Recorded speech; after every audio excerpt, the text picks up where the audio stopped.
ദൈവത്തിൻ്റെ അതിപരിശുദ്ധമായിരിക്കുന്ന നാമത്തിന് മഹത്വമുണ്ടാകുവാനിടയാകട്ടെ.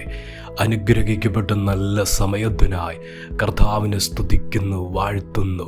ദൈവത്തിൻ്റെ ആലോചന, പരിശുദ്ധാത്മാവിൻ്റെ ദൂത് നമ്മുടെ ഹൃദയത്തിന് വിടുതലായി ചൈതന്യമായി തീരത്തക്ക നിലയിൽ സ്വർഗം തൊടുന്ന, കർത്താവ് കടാക്ഷിക്കുന്ന ദൈവിക വാഗ്ദത്തങ്ങളെ വെളിപ്പെടുത്തുന്ന അനുഗ്രഹിക്കപ്പെട്ടൊരു ദിവസമായി തീരുവാൻ ഇടയാകട്ടെ. വചനം കേൾക്കുന്ന ദൈവമക്കൾക്ക് യേശുവിൻ്റെ നാമത്തിൽ സ്നേഹവന്ദനത്തെ അറിയിക്കുന്നു. 42 സങ്കീർത്തനം 10 വാക്യം: നിന്റെ ദൈവം എവിടെയെന്ന് എൻ്റെ ശത്രുക്കൾ ഇടവിടാതെ എന്നോട് പറഞ്ഞുകൊണ്ട് എൻ്റെ അസ്ഥികളെ തകർക്കും വണ്ണം എന്നെ നിന്ദിക്കുന്നു. ദൈവത്തിൻ്റെ പരിശുദ്ധാത്മാവ് ആ വാക്യത്തിൽ നിന്ന് നമ്മോട് ആഴമായി ഇടപെടുന്ന ചില ദൂതുകൾ ഇവിടെ സങ്കീർത്തനക്കാരൻ പറയുക. നിന്റെ ദൈവം എവിടെയെന്ന് ശത്രുക്കൾ ഇടവിടാതെ എന്നോട് പറയുക, എന്നോട് ചോദിക്കുകയാണ്.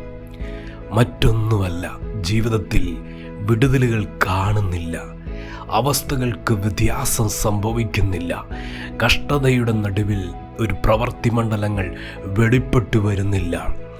ദൈവത്തെ ആരാധിക്കുന്നു, എനിക്കൊരു ദൈവമുണ്ടെന്ന് പറയുന്നു, ദൈവത്തിൻ്റെ നാമത്തെ ഉയർത്തുന്നു, ദൈവത്തോട് പ്രാർത്ഥിക്കുന്നു. അതിൻ്റെ ഫലമൊന്നും ജീവിതത്തിൽ കാണുന്നില്ല, അവസ്ഥകളിൽ കാണുന്നില്ല. ആ ഒരു തലത്തിലാണ് ഇപ്രകാരമുള്ള ചോദ്യങ്ങൾ ഉയരുന്നത്. നിന്റെ ദൈവം എവിടെ? നിന്റെ ദൈവം എവിടെ? ദൈവത്തിൻ്റെ പൈതലെ, പരിശുദ്ധാത്മാവ് ഹൃദയത്തിൻ്റെ അവസ്ഥയറിഞ്ഞ്, ജീവിതസ്ഥിതി അറിഞ്ഞ് ഇന്ന് ആഴം ശക്തമായി ഇടപെടുന്നു. ഇപ്രകാരം ഒരു അവസ്ഥയിലെ പ്രാർത്ഥനയ്ക്ക് പോയിട്ട് കർത്താവിനെ ആരാധിക്കുന്നു, ദൈവത്തെ സ്തുതിക്കുന്നു, ഇടവിടാതെ പ്രാർത്ഥിക്കുന്നു, ഉപവസിക്കുന്നു, കണ്ണുനീരൊഴുക്കുന്നു. എന്തിയേ? വിഷയത്തിൻ്റെ മറുപടി എന്തിയേ? ചോദിച്ച കാര്യങ്ങൾ എന്തിയേ? കാണുന്നില്ലല്ലോ. അതല്ലേ ഇന്ന് അനുഭവിക്കുന്ന ജീവിതത്തിലെ ഏറ്റവും വലിയ പ്രയാസം. ദൈവത്തെ അന്വേഷിച്ചു കർത്താവിൻ്റെ സന്നിധിയിൽ മുട്ടുകുത്തി ദൈവമുഖത്തേക്ക് നോക്കിയിരിക്കുമ്പോഴും പ്രവൃത്തി മണ്ഡലങ്ങൾ വെളിപ്പെടാത്തത് നിമിത്തമുള്ള ജീവിത സാഹചര്യങ്ങളിലെ ഈ ചോദ്യങ്ങൾ, വിമർശനങ്ങൾ, വിധികൾ കേട്ട് മടുക്കുന്ന ദൈവത്തിൻ്റെ പൈതലെ, പരിശുദ്ധാത്മാവ് അതിശക്തമായി ദൂത് വെളിപ്പെടുത്തുക.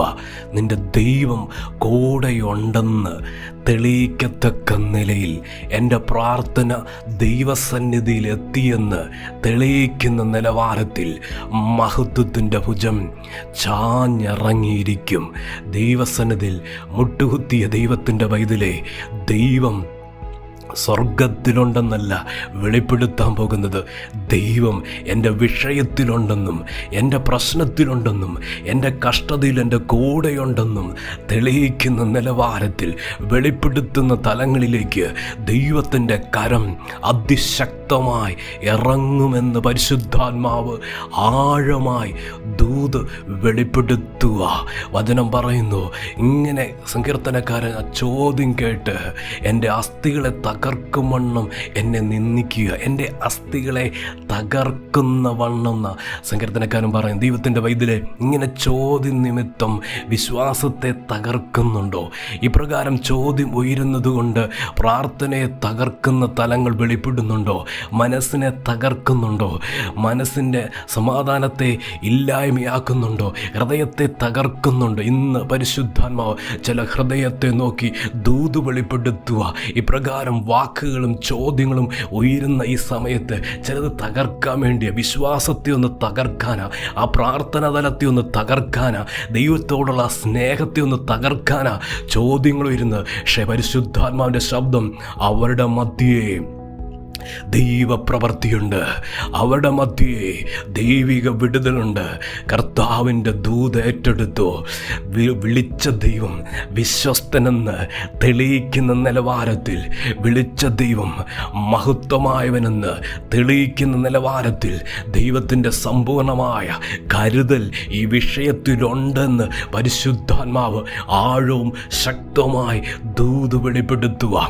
നിന്റെ ദൈവം എവിടെയെന്ന് ചോദിക്കാൻ പ്രാർത്ഥിക്കാൻ ഇനി ദൈവം അവസരം തരത്തില്ല. കാരണം ദൈവത്തിൻ്റെ മഹത്വം കൂടാരത്തിൽ വസിക്കും. ദൈവത്തിൻ്റെ പ്രവൃത്തിയുടെ തലങ്ങൾ കണ്ണ് കാണത്തക്ക നിലയിൽ ജീവിതത്തിൽ കർത്താവ് വെളിപ്പെടുത്താൻ പോവുക. ആ നിലയിലാ ദൈവപ്രവൃത്തി വെളിപ്പെടാൻ പോകുന്നത്. ഇന്ന് ദൂത ആഴമായി വിശ്വസിക്കട്ടെ, ആഴമായി ഏറ്റെടുക്കട്ടെ. സ്വർഗം ചലിക്കും, ദൈവം പ്രവർത്തിക്കും. പ്രാർത്ഥിക്കട്ടെ.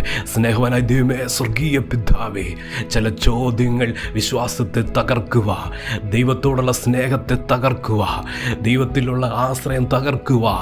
ശത്രു വ്യക്തികളെ കരങ്ങളെടുക്കുന്ന ഈ കാലഘട്ടങ്ങളിൽ അവിടെ മധ്യയെ ഉയർത്തുന്ന ദൈവത്തിൻ്റെ വചനത്തിൻ്റെ ദൂത് ഇന്ന് സ്വർഗം വെളിപ്പെടുത്തിയല്ലോ. അപ്രകാരം അത് സംഭവിക്കട്ടെ കർത്താവേ. നീതിയോടെ ചലിക്കണമെന്ന് പ്രാർത്ഥിക്കുന്നു. വചനം കേൾക്കുന്ന ദൈവമക്കളെ അനുഗ്രഹിച്ച് പ്രാർത്ഥിക്കുക. ഈ വചനം വിടുതലായി തീരട്ടെ, ഐശ്വര്യമായി തീരട്ടെ, ചൈതന്യമായി തീരട്ടെ. പരിശുദ്ധാത്മാവ് ചില കുടുംബങ്ങളെ തൊടുവാൻ പ്രാർത്ഥിക്കുന്നു. അത്ഭുതകരമായ ദൈവപ്രവൃത്തി ഇന്ന് സംഭവിക്കട്ടെ. സൗഖ്യങ്ങൾ നടക്കട്ടെ, വഴികൾ തുറക്കട്ടെ, വാതിലുകൾ തുറക്കട്ടെ. അസാധ്യമായ മണ്ഡലങ്ങളിൽ ദൈവത്തിൻ്റെ മഹത്തായ കരം ചാഞ്ഞിറങ്ങുവാൻ പ്രാർത്ഥിക്കുന്നു. വചനം കേൾക്കുന്ന ദൈവമക്കളെ അനുഗ്രഹിച്ച് പ്രാർത്ഥിക്കുക. അനുഗ്രഹമായി തീരട്ടെ. കർത്താവ് അങ്ങനെ ചെയ്യുന്നതിനായി സ്തോത്രം. പ്രാർത്ഥന കേട്ടതിന് നന്ദി. യേശുവിൻ്റെ നാമത്തിൽ തന്നെ ആമേൻ.